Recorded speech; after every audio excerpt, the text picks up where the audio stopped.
Come in. Welcome. I'm E.G. Marshall. We've been waiting for you. We knew that you'd be back.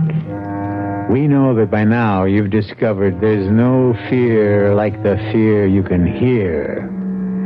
And we're going to fill your ears with a story about the most basic fear of all, death. We're going to tell you a story about a man who dispenses death the way other men dispense haircuts. A man known in the parlance of the underworld as the hitman. In case you're unfamiliar with criminal vocabulary, allow me to explain. A hitman is someone hired especially to terminate the life of someone else. He's a killer, Connie. The guy's a hitman, a hired gun. He's come here to kill me. No, he hasn't. Have you, Mr. Derry? Who, me? Now, do I look like that sort of person, Mrs. Breach? You don't look stupid, Mr. Derry. If you were going to kill my husband, you would have done it by now. Why haven't you?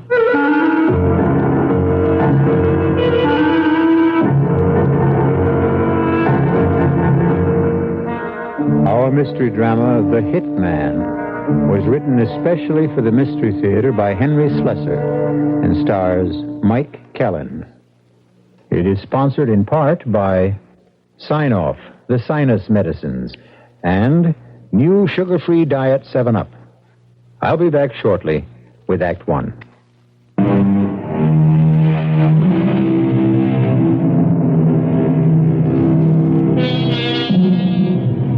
Our story begins in a bus terminal of a large eastern city, a place of arrivals and departures. In the crowd, we can see a rather sallow young man searching every face and scowling at his inability to recognize the man he has come to find. But then, he doesn't know what Jim Derry looks like.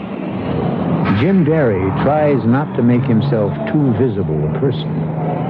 Mr. Derry has a very good reason. But now the young man spots someone pulling on a pair of light-colored gloves. And he recognizes the signal, if not the man. Warm day for gloves, ain't it, mister? I got cold hands. Jim Derry? Yes? I'm Earl. What took you so long? Arnie said you'd be on the 2 o'clock bus. I've been hanging around this crummy terminal for an hour. A gypsy told me never to take a 2 o'clock bus. They didn't tell me you were a comedian. What did they tell you about me, Earl? Come on. Arnie's waiting.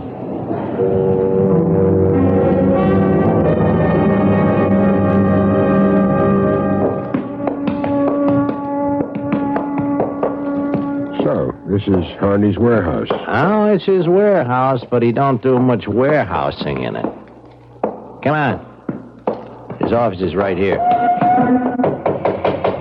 Yeah, who is it? It's Earl, Mr. Harney. Come in. You took your sweet time getting here. Well, it wasn't my fault, Mr. Harney. He didn't show until 4 o'clock. Sad idea, Derry. I hire somebody, I expect a little punctuality.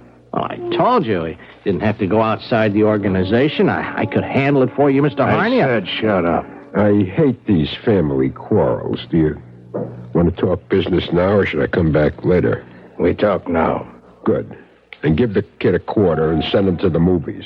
Beat it, Earl. Yeah, okay.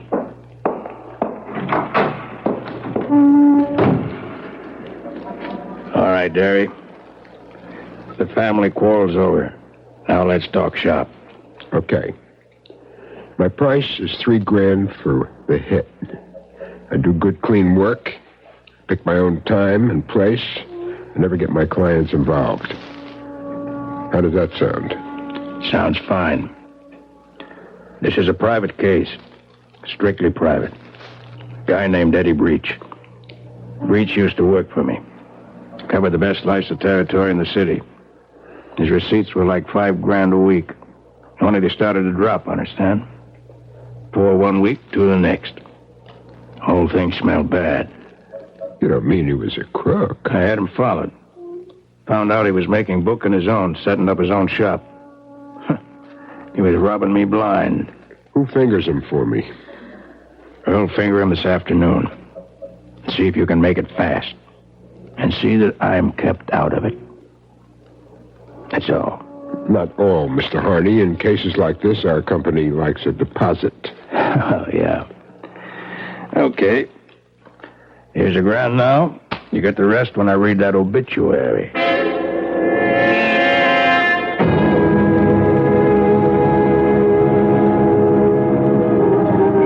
It's almost 6 o'clock. We've been staring at that apartment house for half an hour. Now you know how I felt, Derry, waiting in that bus station. I thought you said Breach should be home by now. Oh, he'll be here. I've been clocking him 3 Fridays in a row. He takes his wife to see the doctor every Friday afternoon, and they get back around now. You didn't tell me he was married. What difference does that make? I just hope he's insured. I like making rich widows. Hey, there's his car. Hand me those binoculars.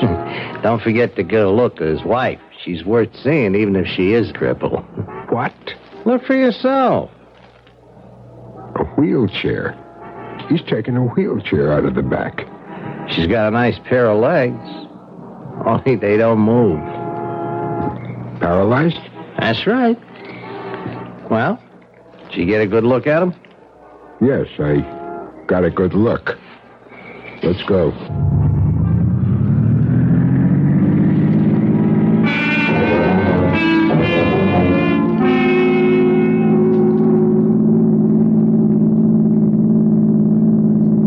How come Breach married a cripple? He didn't. That was no kiddie car he was pushing around. That chick was in one piece when he married her. In fact, what happened to her was all his fault. How do you mean? I got into an argument one day and he belted her. She fell down a flight of stairs and busted something in her back. He sounds like a real nice guy. It'll be a pleasure to do business with him. Yeah, well, don't forget who you're doing it for. Harney's paying you for this job, not Mrs. Breach. For her, I do it for love.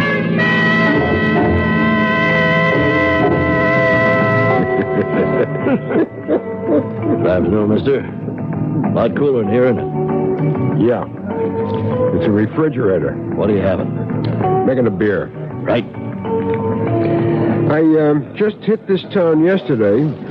Still haven't found out where the action is. So? A friend of mine told me I might do myself some good here. You know anything about that? Well, depends upon what kind of action you want. I'm flexible. For instance, I wouldn't mind doing business with a horse or two. I'm a bartender, not a bookie. This friend of mine, he told me a guy hangs around here named Breach. Eddie Breach? That's him. He said Breach might be the firm to do business with. You know him? Yeah, I know Mr. Breach. A nice guy. Comes in here sometimes with his wife. His wife? In here? Well, why not? I run a family place here.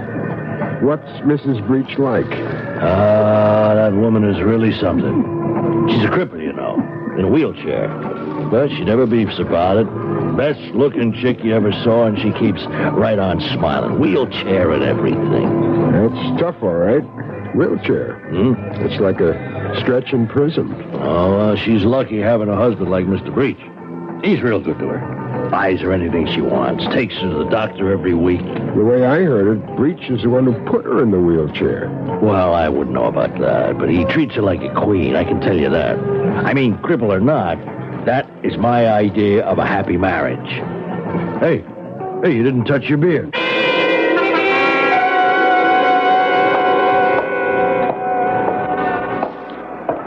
Okay, Mr. Breach, get in the car. Hey, what is this?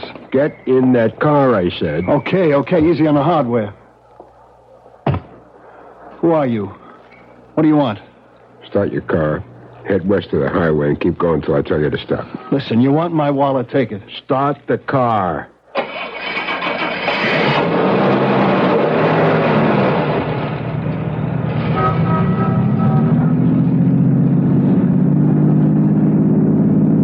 You don't work for Joe Harney, do you? Keep driving. I asked you a question. I work for myself. Look, if Harney did send you, let's talk about it. I'll pay you twice what he's giving you. Just tell me how much. How do you know Harney wants you dead? Maybe it was your wife. Harney's not the only one who hates your guts. Connie? You're crazy. So that's her name, huh? Connie? She wouldn't do anything like that. She needs me. Needs you for what? Belt her again? Who told you about that? You must have been a pretty brave boy. Slugging a woman. That took guts. I'm trying to make it up to her. For Pete's sake, will you give me a chance to make it up to her? That's why I need that money. That's the only reason. So you did cheat Harney. You admit it? I'd cheat my grandmother if it helped Connie. Keep your eyes on the road, Eddie.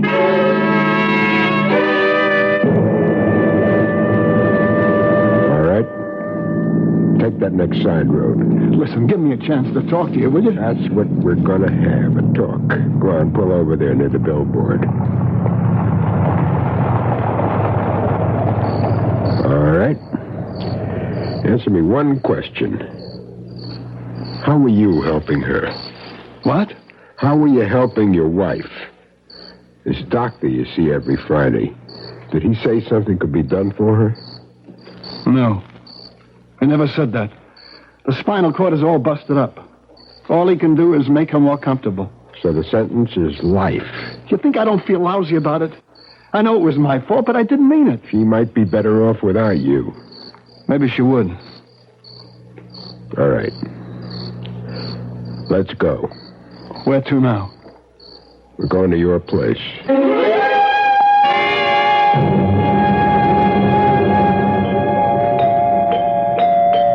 Eddie? Yeah, honey, it's me. Oh, you didn't tell me you were bringing anyone here. I decided not to go downtown. I ran into a friend of mine, and we got to talking. My name is Derry, Mrs. Breach. Jim Derry. I'm sorry to bust in on you like this. Oh, but I'm glad you did. Really. I love to see Eddie's friends. We don't do very much entertaining. You got a nice apartment, Mrs. Breach. Oh, thank you. I keep it uncluttered so I can scoot around easily in this wheelchair. My track record is 1 minute, 3 seconds from the living room to the bedroom to the kitchen. That's quite a record. Now, let me get you a drink. Eddie says I'm the best rolling bartender in town. Watch me.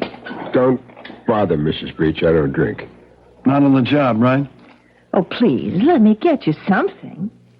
You see, I'm grateful to you, Mr. Derry. I was looking forward to a lonely evening when you came along. My husband usually works very late. Honey, you look a little tired. Did you take your pills yet? Oh, I'm fine, Eddie. Stop worrying about me. Please sit down, Mr. Derry. It's such a pleasure to talk to one of Eddie's friends. Now, let's cut this out. He's no friend of mine. I never saw him before in my life. What? Tell her who you work for, Derry. All right. At the moment, I work for a man named Joe Harney. Harney? That's right. And what do you want from us? I want us to sit down and have a talk. I'm already sitting down, Mr. Derry. Joe Harney isn't pleased with your husband, Mrs. Breach. He thinks he cheated him. Cheated him out of a lot of money. Well, I'm sure that's not true. I didn't cheat him. I just went into business for myself. I got a right to go into business for myself. Yes, I know. It's called free enterprise. But just the same, Mr. Harney is very angry. He's not just angry, he's afraid. He's worried that if Eddie gets away with this, he'll set a bad precedent. So he only knows one remedy for the situation. And tonight, this could have been it. A gun. Please. Put that away. He's a killer, Connie. The guy's a hitman, a hired gun. He's come here to kill me. No, he hasn't. Have you, Mr. Derry? Me? Now, do I look like that sort of person, Mrs. Breach? Well, you don't look stupid, Mr. Derry. If you were going to kill my husband, you'd have done it by now. Why haven't you? I'll tell you why. Because he wants a deal. He wants me to pay him more than Harney's paying. Oh, be quiet, Eddie. Your husband isn't thinking straight, Mrs. Breach. It isn't that easy. You think that Harney will be satisfied if I let him live? If I walk off this job, somebody else walks in. This isn't the only gun in the world. He's right, Eddie. Maybe the only way is to give him the money back. There's nothing to give back. You think money stands still in this business?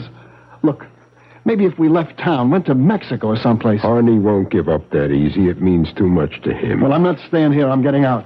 I'm getting as far away as I can. Eddie. Both of us, Connie. I meant both of us. You expect me to run? In a wheelchair? Maybe Mr. Derry can tell us what to do. I can think of only one thing. Joe Harney wants a dead body. That's what we'll have to give him.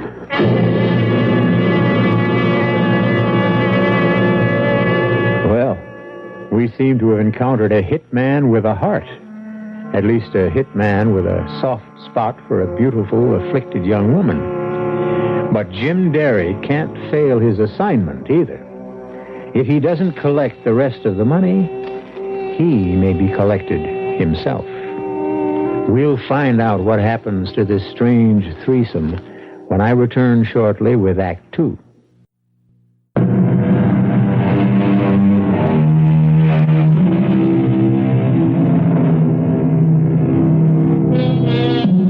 The hired killer of Eddie Breach sits in Mr. Breach's comfortable living room. But the gun, which was supposed to have done the deed, rests on the coffee table. And Jim Derry paces the carpet and talks to the loving couple about death. It won't be easy, understand? But it's the only idea I got. The only thing that'll satisfy Joe Harney permanently. What do you mean about a dead body? I don't mean yours. I mean somebody else's. A body that could have been yours if the job had been done. A substitute. But how is that possible? There's a way. I have to stick my neck out to do it, and there'll be some expenses. How much? I'll have to let you know. Meanwhile, get ready to move and move fast. Have your bags packed and keep them ready. Get yourself some standby reservations. Mexico, Rio, any place you want.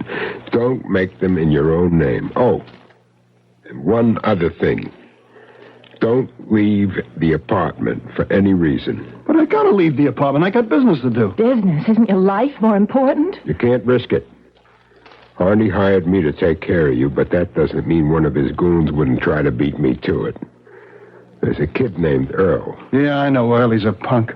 Just the kind of punk who might try shooting you in the back. Oh, do as he says, Eddie, please. I tell you, I gotta get out. I need cash if we're to beat it out of town. I have to make collections. Mr. Derry, wouldn't you help him? Maybe if he had a gun so he could protect himself, then... You could lend me yours, Derry. Just until we leave town. All right. Take it. I'll see what I can do. Okay. I'm leaving now. Just keep calm until you hear from me. I'll see you to the door. Mr. Derry, why are you doing this for Eddie? Because he's such a regular fella.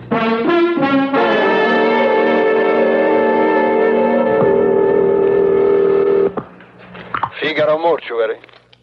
Fig, this is Jim Derry. 3 cheers. What are you doing back in town? You ain't been here in 10 years. Business, Fig. I'm here on business. Just like in the old days. The old days are over. I make more money legitimate now than I used to make crooked.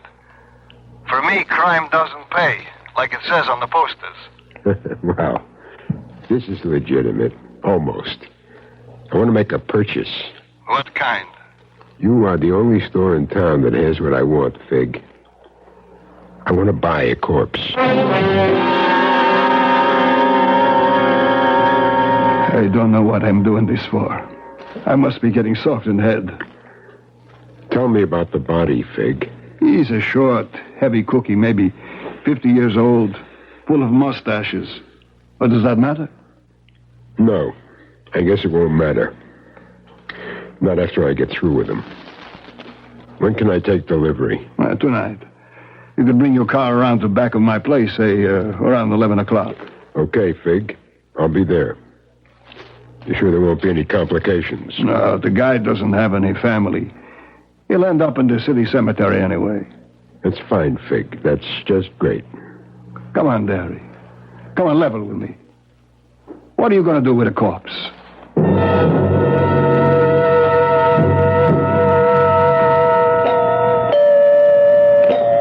Who is it? It's Jim Derry. Eddie isn't here. He went out on business. Would you rather I came back later? Oh, no, of course not. Eddie should be home any moment. Come on in. He's been out raising money. It's wonderful how many people owe Eddie money. He's like a banker, really. You know what he tells his mother? What? He tells her he's an accountant. She's a sweet old lady. She knows the truth, but she never lets on. And do you know the truth about him? I never had any illusions about Eddie. Would you like a drink? Oh, sorry, forgot. You don't drink. I'll take a beer if you have one. Coming right up. Oh, maybe when we were first married, I had an illusion or two. It's easy when you're young, and you've got a nice straight spine. You're still young. Yes. Well, still that, I suppose. Oh, what do you know? No beer. It doesn't matter. Does he leave you alone a lot? Beg your pardon? That banker husband of yours? Oh, Eddie's a busy man. He doesn't have normal hours like other people. I don't suppose that you do either. We're talking about Eddie. You're curious about him, aren't you? Trying to make some moral judgment? To decide whether he's worth saving or not? I've already decided that, haven't I? Do you know about Eddie and me? About the accident? Yes. We were living in an old brownstone. Eddie was late. I was waiting for him at the top of the stairs with an argument all ready, and I said a lot of nasty things, and so did he, and he started to shake me, and I lost my balance. Well, how do they look? Your legs? They look fine. You'd never know they were dead, would you? You know something? I've got my own theory about you, Mr. Derry, about why you're helping us. You do? Mm-hmm. I've been a cripple for over a year, and I've become an expert on pity. I can spot pity half a mile away. You think that's my reason? That's everybody's reason. It's me, honey. Sorry. Hello, Derry. I just came to tell you that everything is set. What does everything mean? You are going to be a dead man by tomorrow morning. You can leave town as soon as you get on a plane. There's one leaving for Mexico City at 4 tomorrow afternoon. We got reservations. You better confirm them. What's going to cost me what you're doing? In cash, $1,000. $500 for me, $500 for a friend of mine. A couple of pieces of jewelry. And that car of yours. My car? You can't take my car. You won't need it in Mexico. They got donkeys. Now, wait a minute. Eddie, we've got to do as he says. If you don't like my proposition, you can always say no. Then you can take your chances with Harney. Okay. What else do you want? I'll need your wallet, your watch, any other jewelry you carry. That wedding ring, is it inscribed? Yes, I had it done. Let's have it. What's the idea of all this? Your car is going to be in an accident tonight, Eddie. It's going to catch on fire. There'll be a body in the car, burned beyond recognition. But everybody will know who it is, of course. It'll have your wallet, your watch, your keys, your wedding ring. But whose body? Don't worry. The guy will be dead to begin with. It's only what you might call a cremation ceremony. So Harney will think you did the job. He'll only believe it if you get out of town as fast as you can. When that body is discovered, you are dead. I don't want you around making a liar out of me. That's neat, Derry. Very neat. You still get paid that way, don't you? Eddie. Get me what I need, Eddie, the money and all the rest of the stuff. What about your gun? You want that back? Keep it as a souvenir. I never hold on to a piece after a job. And this job is just about over.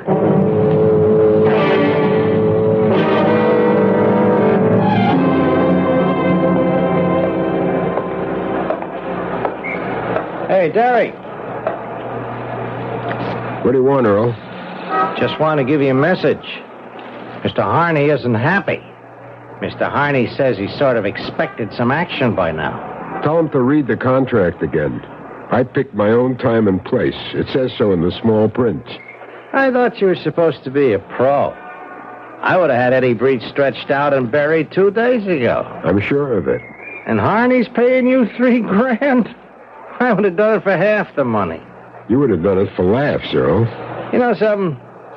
I ought to show him that he didn't need you. I ought to take care of Eddie myself. Harney wouldn't like that. He's liable to spank. So long, Earl. All right, Earl. Hold it. Right there. Hey, what do you guys want? I'm Lieutenant Gear, Police Department. What I want's very simple, Earl. I want you.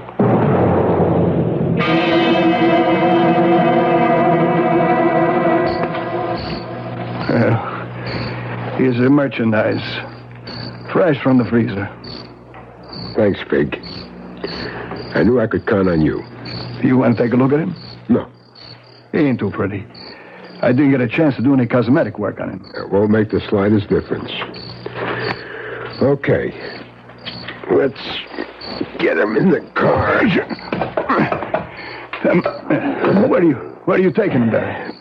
To the country. Oh, boy. First time I ever heard of taking a stiff for a ride.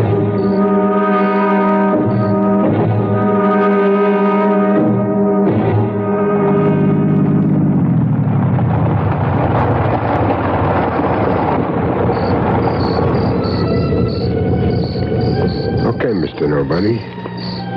Time for the ceremony. But first, you've got to get behind the wheel. I'll dump your wallet in the clear. Now, here's your pretty jewelry. That ring is a tight fit. Now your keys, and that's about it. Except for that can of gasoline.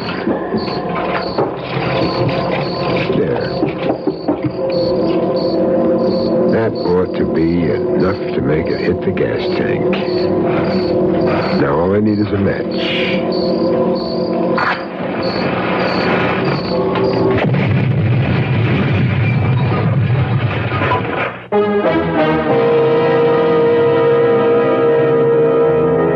And so Jim Derry has completed his assignment.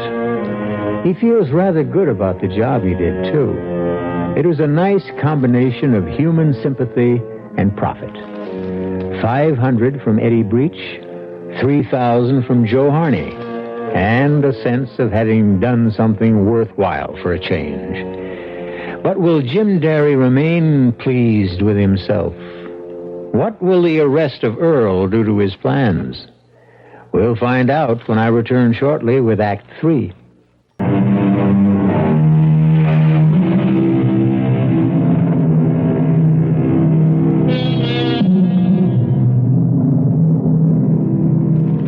Only one thing remains for Jim Derry to do.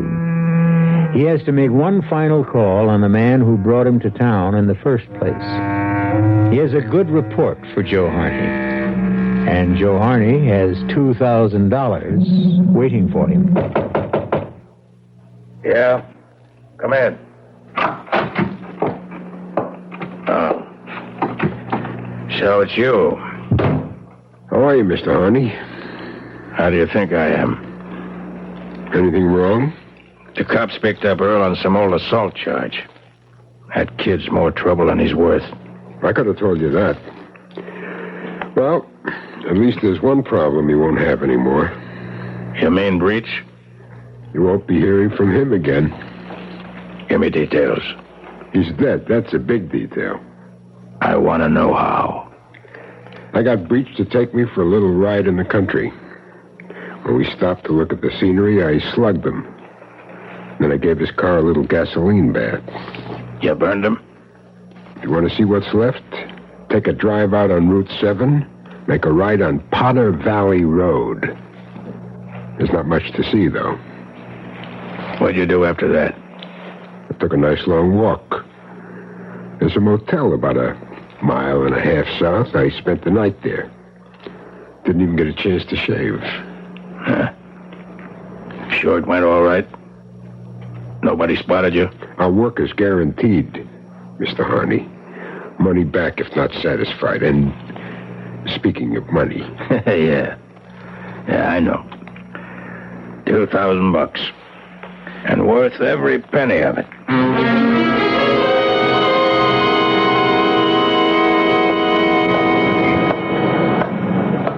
Excuse me. Your name James Derry? Pardon? I said your name James Derry. Yes, it is. Why? My name's Gear, Mr. Derry. Lieutenant Gear, Police Department. We got a warrant for your arrest. Me? You gotta be kidding. Step over here, Derry. Hey, wait a minute. Now, you know the routine, I'm sure. Hands flat against the wall. Whatever you say. Well, not armed, I see. Why would an innocent citizen be walking around with a gun? At this wallet of yours is sure loaded. What was it? Payday? That's my traveling money. You must be a high-priced man, Derry. I sold a car for a guy. Second-hand sports job. That's the money he paid me for it. Yeah, sure. And I'll bet you got a copy of the bill of sale, don't you? Well, you give me a chance to get it, We'll talk about it at headquarters.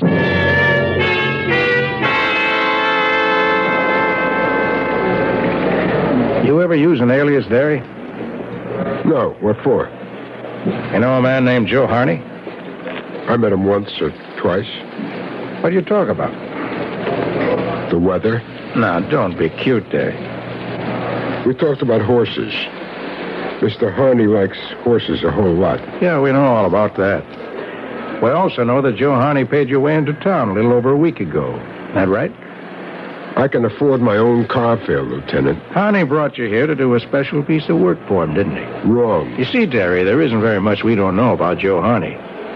For your information, the DA's been lining up a case against him for the last 6 months. You're hard luck that you came into the picture right now. I don't know what you're talking about. Well, maybe I can make it a little clear. I got something I want to read to you. It's a statement from somebody you may know. Now, here it is. Listen carefully. This guy, Derry, arrived last Friday. He was brought in by Harney to cool a guy named Eddie Breach. Breach once worked for Harney, but then he got to taking bets on his own book. And that made Harney sore, so he decided to kill him. Derry's price for the job was $3,000. Derry was staying at a hotel called the Gracie. He didn't tell Harney how he planned to kill Breach. Well, how does that sound to you, Derry? Like a fairy tale. Is it true or not? It's junk. They shouldn't make up junk like that. It's a statement we got last night by somebody who worked for Harney for the last 2 years. You know who I'm talking about? No. His name's Earl Clifford. We picked him up in an old charge, one that could have sent him to the joint for a good 10 years. He's willing to turn state's evidence in the hope of getting a lighter rap. He probably will. I never heard of Earl Clifford. You can help yourself the same way, Derry. You can help by telling the truth. I am telling the truth. We want to know why you killed Eddie Breach. Lieutenant, have you got the time? What? What time is it? 4:30. 4:30, that's what I make it to. And how is the weather out? Still warm and sunny. Good flying weather, huh? All right, what's the joke, Derry? The joke is over. I'm ready to tell you what I know, just as soon as I get a cup of coffee.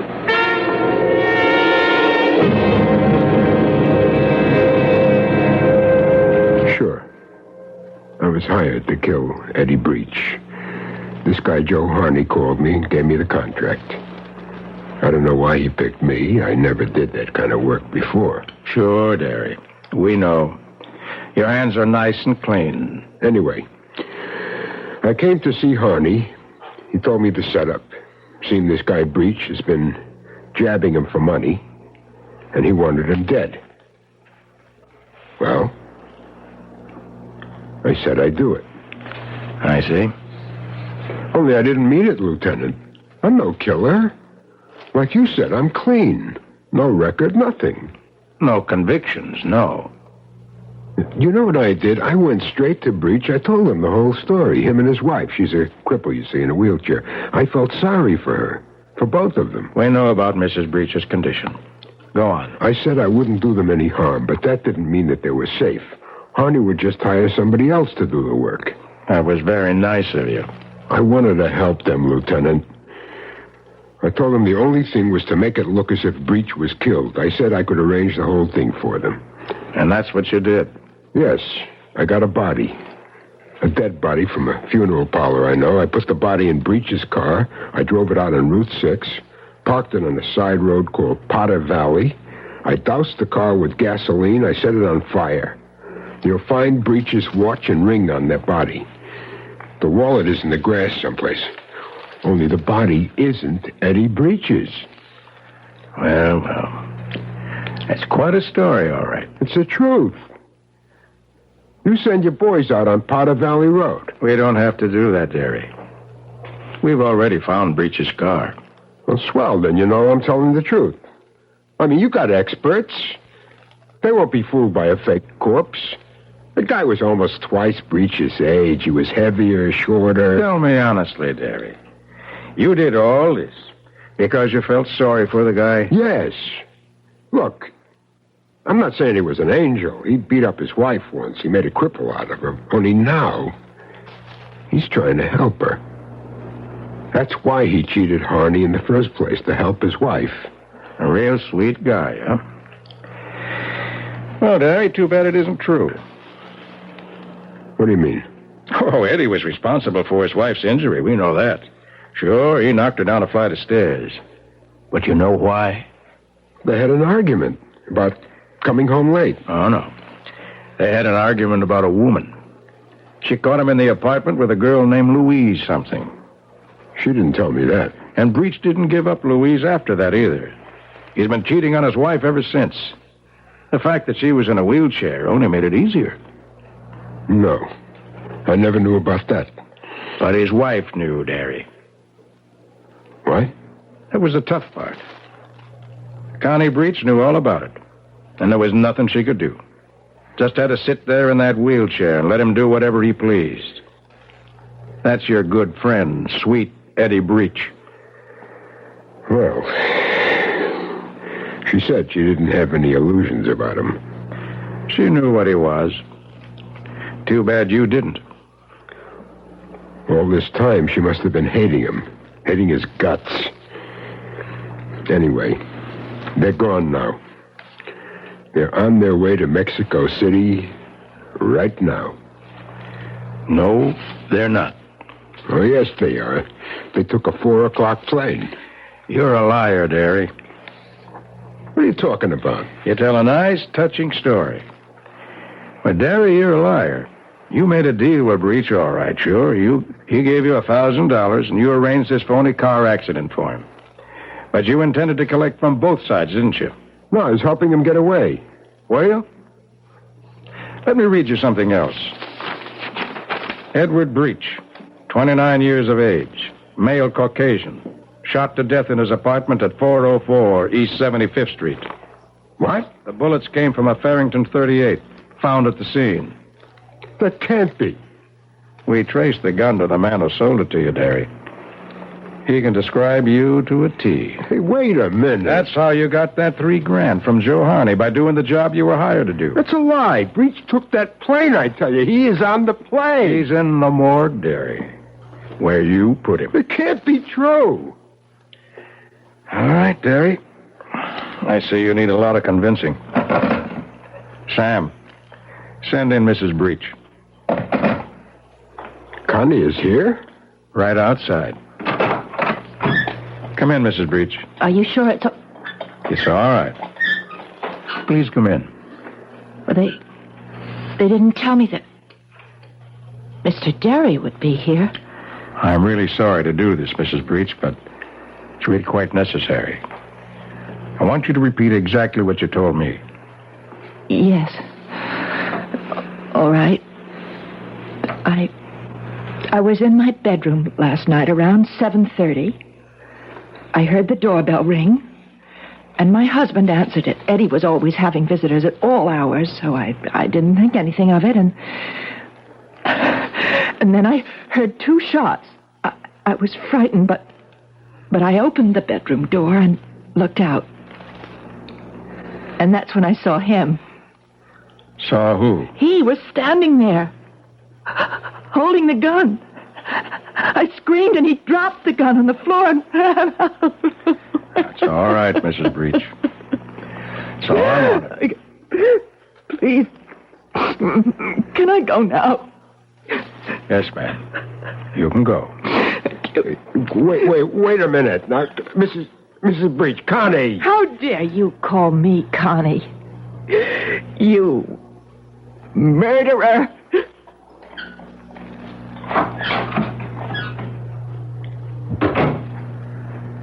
That was your mistake, Derry. You should have killed her, too. You were just too soft-hearted. Or maybe just forgetful, Lieutenant. About what? What they say about the female of the species.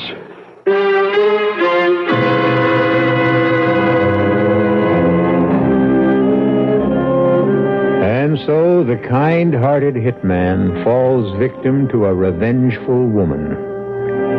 We can only hope that justice finally triumphed, that Lieutenant Gere eventually realized the truth about what happened in that apartment on East 75th Street. Although, who's to say that Mrs. Edward Breach isn't already in a prison of her own contrivance?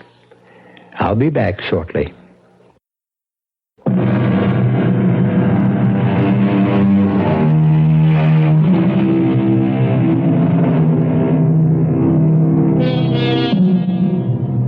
We hope you enjoyed this tale of the Radio Mystery Theater.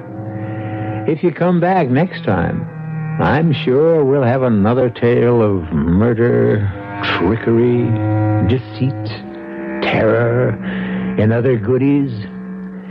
Our cast included Mike Kellen, Alan Manson, Earl Hammond, and Lon Clark. The entire production was under the direction of Hyman Brown. Now, a preview of our next tale. I picked up his top coat to hang it in the closet, and this fell out. A lipstick. Yes. Mandarin scarlet. The same color the Ripper uses. To scrawl those horrible messages like last night on the wall of Miss Mate's room. Well, it seems to me you're letting your fears run away with you building up a case in your mind. Well, what about last night? He just happened to come home minutes after the murder, he says. And you think... I think he was lying. I think he killed Miss Mapes, left by the fire escape at the end of the second-floor corridor, and then pretended he'd just arrived home. Claimed he'd forgotten his key, so he'd have a witness to prove an alibi if he needed one. Oh, it's clever thinking, if that's so. He's a clever man. Believe me, he is. And I'm afraid of him, Lieutenant, terribly afraid. Radio Mystery Theater was sponsored in part by Anheuser-Busch Incorporated, Brewers of Budweiser, and Buick Motor Division. This is E.G. Marshall inviting you to return to our Mystery Theater for another adventure in the macabre. Until next time, pleasant dreams.